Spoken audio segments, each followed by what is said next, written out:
गए 3 बच्चों की मौत से पूरे गांव में कोहराम मच गया। जी आपको बता दें कि सूचना के बाद पुलिस मौके पर पहुंची। पुलिस ने NCL खड़िया के माइन क्षेत्र के नाले से 3 बच्चों के शवों को निकाला। शौच के लिए नाबालिग बच्चे घर से निकले थे। बारिश के पानी की वजह से तेज बहाव के कारण बच्चों के डूबने की आशंका जताई जा रही है। आपको बता दें कि मृतक बच्चे समेत एक घायल युवक का शरीर भी हरदवा बस्ती के किनारे मिला है। सर विषय इसका यही है कि हम लोग बारिश हो रहा था, उसके बाद लोग बताए सुने हम लोग कि 2 बच्चे इधर गए हैं नहाने खेलने के चक्कर में, तो ये लोग उधर से डंपिंग गिरा, उसी में लोग दब के इधर बह गए। तो हम लोगों को लड़के सब बताए तो आए खोजते, तो ये लोग मिले हम लोग, तो हम लोग लाश निकाले हैं बाहर और आपके सामने खुदे भेज रहे हैं। कितने बच्चे थे? 4 बच्चे हैं सर। एक बच्चा DAV स्कूल के मिला है, 2 बच्चे यहाँ मिले, एक बच्चा घर पे ठीक है।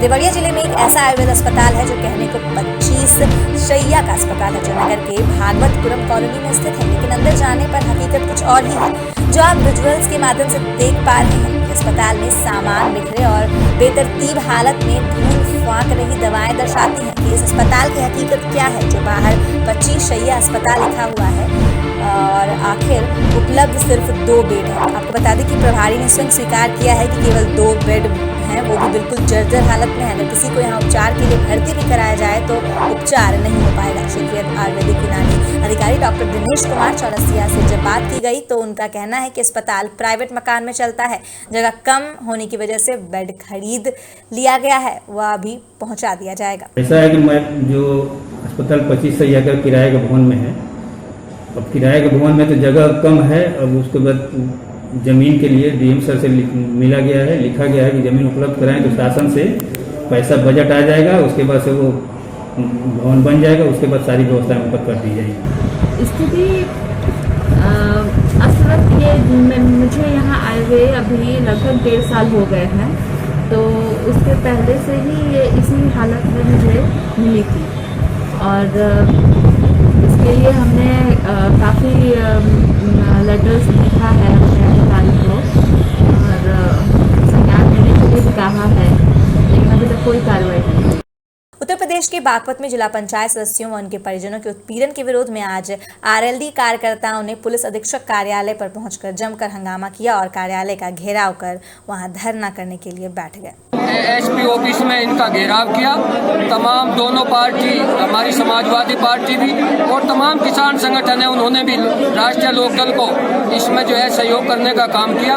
और यहाँ जिले के आला अधिकारी आए और उन्होंने कहा, ADM साहब थे, एडिशनल साहब थे, उन्होंने कहा कि हम जांच करेंगे। लोग आज रायबरेली के घनौर गांव में, जहां भारतीय जनता पार्टी के गुंडों द्वारा पिछड़े दलित अल्पसंख्यक के जो गरीब लोग हैं उनकी जमीन जबरन कब्जा की जा रही है। वैसे अन्याय तो पूरे प्रदेश में हो रहा है, लेकिन आज इस गांव में आने के बाद पीड़ित महिलाओं से, पीड़ित लोगों से बात करने के बाद एक बात समझ में आ गई है कि इतना अन्याय, जो सरकार ये कहती है कि 0 टॉलरेंस पर काम कर रहे हैं। इन लोगों की मांग थी कि कुछ मतलब अविधिक कार्रवाई हो रही है, तो हम लोगों ने ये आश्वासन दिया कि किसी के खिलाफ भी अविधिक नहीं होगा, लेकिन अगर कोई एप्लीकेशन देगा तो उस एप्लीकेशन की जांच होगी, जांच के बाद जो नियमानुसार कार्रवाई होगी वो कार्रवाई की जाएगी। गाजियाबाद के थाना साहिबाबाद क्षेत्र के अर्थला निवासी सोनू ने पुलिस की पिटाई से क्षुब्ध होकर 16 दिन पहले अपने शरीर को आग के हवाले कर दिया था। लंबे उपचार के बाद दिल्ली के सफदरगंज अस्पताल में उसकी मौत हो गई। परिजनों का रो रो कर बुरा हाल है। मृतक सोनू की मां पुलिस वालों पर गंभीर आरोप लगा रही हैं। परिजनों का कहना है कि हिंडन चौकी के सिपाहियों ने ही सोनू की पिटाई की, उसकी कोई गलती नहीं थी। इस बात से वह बहुत आहत हो गया था। अस्पताल में ठीक से उपचार नहीं हुआ। हिंडन चौकी के पुलिस वाले उन पर समझौते का दबाव बना रहे हैं। मृतक सोनू के परिजन दोषी पुलिसकर्मियों के खिलाफ कार्रवाई की बात कर रहे हैं। साहिबाबाद थाना क्षेत्र के अर्थला कस्बे में सोनू नाम के युवक ने करीब 15-16 दिन पहले अपने ऊपर तेल छिड़क करके आग लगा ली थी। पुलिस को सूचना मिली थी। पुलिस ने तत्काल हॉस्पिटल में एडमिट करा दिया था। इलाज के दौरान उसकी मृत्यु हो गई है। आपके माध्यम से पता चल रहा है कि परिजन पुलिस पे आरोप लगा रहे हैं कि पुलिस की पिटाई से क्षुब्ध होकर के उसने आग लगाई थी। इस संबंध में हम लोग जांच करा लेंगे। अगर ऐसी कोई बात है, ऐसा कोई निकल के आता है कि ऐसी कोई घटना हुई थी, इस संबंध में हम लोग अग्रिम कार्रवाई करेंगे। बिहार थाना अंतर्गत इमादपुर मोहल्ले में मक्के के खेत से अधेड़ का शव मिलने से इलाके में सनसनी फैल गई है। सूचना मिलने पर पहुंची नगर थाना पुलिस ने शव को कब्जे में लेकर पोस्टमार्टम के लिए सदर अस्पताल भेज दिया है और मामले की जांच में जुट गई है। स्थानीय लोगों की माने तो बदमाशों ने गला रेत कर युवक अधेड़ की हत्या की, उसके बाद शव को फेंक दिया। मकैया देखते हैं, जिसका जो काट रहा था हल्ला हुआ सवेरे। हाँ, तो क्या था इसमें? ऐसी धैल है, क्या है कि लहा से को पड़ल है। अच्छा, कैसे लग रहा है, कैसे हत्या किया गया है? ये नहीं बता सकते हम लोग सर। बिहार के गया जिले से एक दर्दनाक खबर सामने आ रही है। दरअसल जिले में भीषण सड़क हादसे में शादी से पहले ही दूल्हे की मौत हो गई। घटना के बारे में बताया जा रहा है कि देर रात चमरूचक से चंद्र यादव के बेटे की बारात नवादा के सिरलदला प्रखंड के तारबरदाहा गांव से निकली थी। बिहार के गया जिले से जिसमें सड़क हादसे में उसकी मौत हो गई। चट्टी पंचायत ग्राम चमरूचक के निवासी महेश कुमार कल रात्रि में अपने बराती तारबरदाहा जा रहा था। किसी कारण से कार एक्सीडेंट होने से दूल्हा महेश कुमार का मृत्यु हो गया। तो बहुत दुखद समाचार है।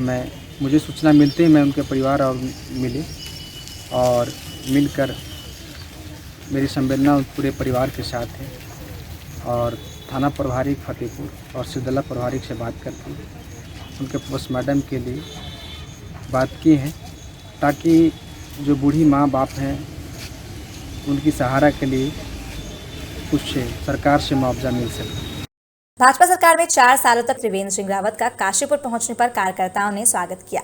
स्वर्गीय श्यामा प्रसाद मुखर्जी के बलिदान दिवस पर रक्तदान शिविर के मौके पर बतौर मुख्य अतिथि त्रिवेंद्र सिंह रावत इस मौके पर पहुंचे थे। इस मौके पर प्रदेश में सरकार के विकास कार्यों का बखान करते हुए कहा कि कोरोना संकट काल में भाजपा सरकार और भाजपा कार्यकर्ताओं ने जनसेवा कर मिसाल कायम की है। नहीं, मैं समझता हूँ कि बाहर थोड़ा ज़्यादा दिखता है, मीडिया थोड़ा हाईलाइट भी करता है, लेकिन जो थोड़ा बहुत है उसको संभाल लिया जाएगा। कोई बहुत ऐसी लड़ाई नहीं है।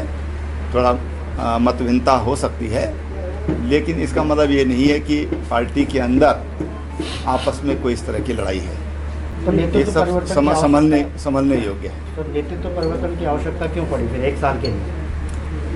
अब मैं काम करते करते थक गया है। अब नए युवा ऊर्जावान आदमी को लगाया गया है कि ताकि और ऊर्जा से हम लोग काम कर सकें। वो कैसे? बढ़िया काम कर रहे हैं और अभी उनको केवल 3 महीना हुआ है। आगे चल करके और अभी मौका है और बेहतरीन काम करेंगे। लगातार हो रही बारिश और नेपाल से पानी छोड़े जाने के कारण कोसी नदी का जलस्तर बढ़ने लगा है। हालांकि कोसी इलाके में अभी स्थिति सामान्य है, लेकिन बाढ़ जैसी आपदाओं में राहत और बचाव के लिए सहरसा के नवहट्टा प्रखंड में एसडीआरएफ की टीम साजो सामान के साथ पूरी तरह मुस्तैद हो गई है।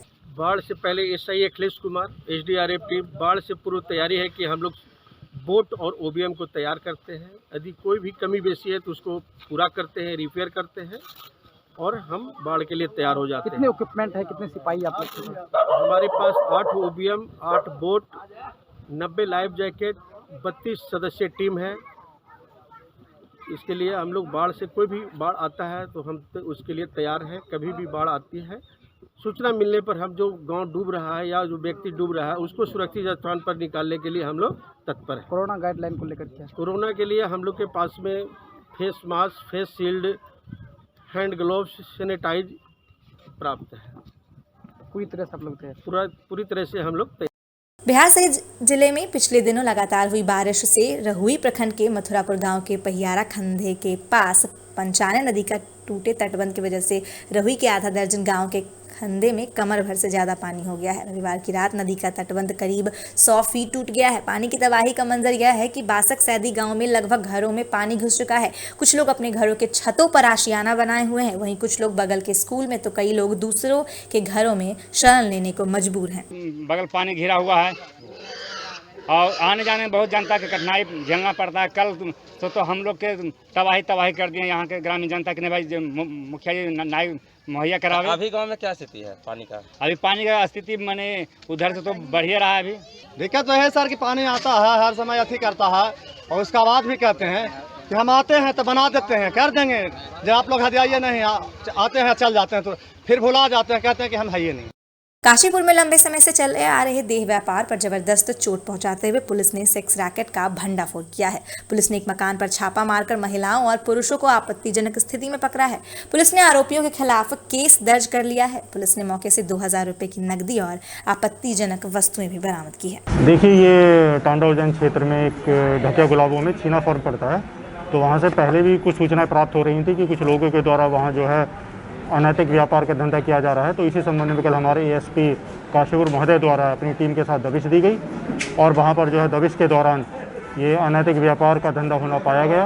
उस दौरान जो है 4 महिलाएं और 2 पुरुषों की वहाँ से गिरफ्तारी की गई और उनके पास से आपत्तिजनक सामान और कुछ रुपये भी बरामद हुए हैं। उनको भी सील सर्वे मोहर किया गया है। इनको गिरफ्तार कर इनके विरुद्ध अनैतिक व्यापार निवारण अधिनियम का अभियोग पंजीकृत किया गया है, जिसके बाद स्वयं एएसपी सीओ काशीपुर साहब है और इसकी विवेचना सीओ काशीपुर महोदय द्वारा की जा रही है।